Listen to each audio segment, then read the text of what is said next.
ফেনীর ফুলগাজীতে ঘূর্ণিঝড় রেমালের প্রভাবে ও ভারতীয় উজানের পানিতে মুহুরী নদীর পানি বেড়ে বিপদসীমার উপর দিয়ে প্রবাহিত হচ্ছে। এভাবে বৃষ্টি অব্যাহত থাকলে বাঁধ ভেঙে লোকালয় প্লাবিত হওয়ার শঙ্কা দেখা দিয়েছে। মঙ্গলবার সকাল 10:30টার দিকে নদীর পানি 50 সেন্টিমিটার উপর দিয়ে প্রবাহিত হয়েছে। আমরা তো সবসময় বর্ষাকালে হানিতে কষ্ট করার লাগে, আপনার জরি ওই সারে না আপনার বাড়ি ঘরে পানি উঠে। আজকে দুদিনে বৃষ্টিতে বাড়ি ঘরে পানি উঠে। এই মুহুরী নদীটি যেটি দেখছেন আসলে এটি আমাদের আশীর্বাদ হওয়ার কথা থাকলেও এখন অভিশাপে রূপান্তর হয়েছে। প্রতি বছর যখন বর্ষা মৌসুম আসে আমাদের কিন্তু এই নির্ঘুম রাত কাটে, আমরা দুশ্চিন্তায় থাকি যে কখন কোন দিক দিয়ে বেড়িবাঁধের ভাঙন সৃষ্টি হয়, আমাদের ফসলি জমি নষ্ট হয়, ঘরবাড়ি নষ্ট হয় এবং পুকুরে যে মাছ চাষ করি সেটাও নষ্ট হয়।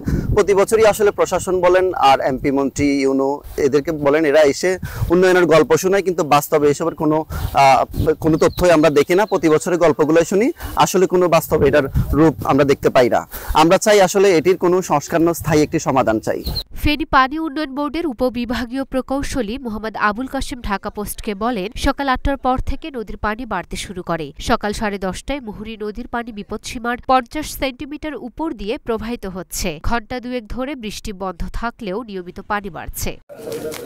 মুহুরী কহুয়া বন্যা নিয়ন্ত্রণ প্রকল্প 1999 সালে মাননীয় প্রধানমন্ত্রী প্রলয়ঙ্করী পাহাড়ি ঢলের সময় আমি নিয়ে এসেছিলাম পরশুরাম বাজারের জনসভায় এই প্রকল্পটা বাস্তবায়ন করার ঘোষণা দিয়ে গিয়েছিলেন।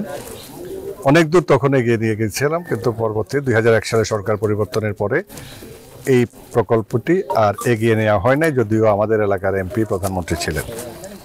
তখন এটা কোনো ছোট্ট একটা বিষয় ছিল একজন প্রধানমন্ত্রীর জন্য, কেন করেন নাই সেটা ওনারাই ভালো জানেন।